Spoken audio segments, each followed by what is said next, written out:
എന്റെ ഉമ്മ ഒരു രക്ഷയില്ല, അടിപൊളിയമ്മ.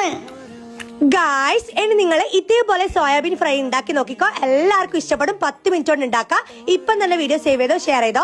ഫസ്റ്റിന് ഒരു പാത്രത്തിലേക്ക് വെള്ളം തിളപ്പിച്ചിട്ട് അതിലേക്ക് നമുക്ക് സോയാബീൻ ഇട്ട് കൊടുക്കാം. ഉപ്പിട്ടിട്ട് ഇട്ട് കൊടുക്കാം കേട്ടോ.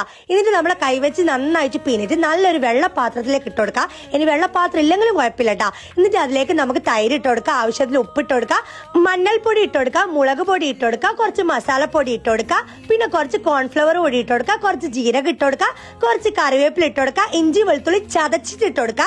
മിക്സ് ചെയ്ത് ഇട്ട് കൊടുക്കട്ടെ. നിങ്ങൾക്ക് എന്തുവാണ് ഇട്ട് കൊടുക്കുക ഗൈസ്. ഇനി കൈ വെച്ച് നന്നായിട്ട് മിക്സ് ചെയ്യുക. മിക്സ് ചെയ്തിട്ട് നമുക്ക് 10 മിനിറ്റ് അതൊന്ന് റെസ്റ്റ് ചെയ്യാൻ വെക്കണം. നമ്മൾ മാത്രം റെസ്റ്റ് എടുത്താൽ ശരിയാവില്ല ഗൈസ്.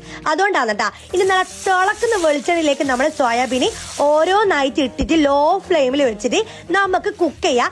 എന്നിട്ട് ഒന്ന് അങ്ങോട്ടും ഇങ്ങോട്ടും ഇളക്കി നോക്കാം. സോയാബീന്റെ കളർ മാറി നമുക്ക് മനസ്സിലായി തുടങ്ങുന്നെടുക്കാം. നമുക്ക് നീളുള്ളൊരു പച്ചമുളക് മുറിച്ചിടാം. കുറച്ച് ഫ്രഷ് ആയിട്ടുള്ള കറിവേപ്പില ഇട്ടിട്ട് നന്നായി മിക്സ് ചെയ്യുക. പിന്നെ മല്ലിച്ചപ്പ് ഇല്ലാണ്ട് നമുക്കൊരു ജീവിതമില്ല, നിങ്ങൾക്ക് അറിയാലോ. മല്ലിച്ചപ്പ് ഇട്ടിട്ട് 2 ഇളക്ക് അങ്ങോട്ടും ഇങ്ങോട്ടും ഇളക്കി കഴിഞ്ഞാൽ നമ്മളെ ടേസ്റ്റ് ആയില്ല സോയാബീൻ ഫ്രൈ ഇവിടെ റെഡിയായി. നിങ്ങൾ എന്തായാലും ട്രൈ ചെയ്ത് നോക്കണം.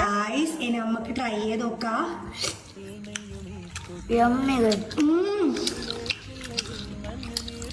Yummy guys, must try.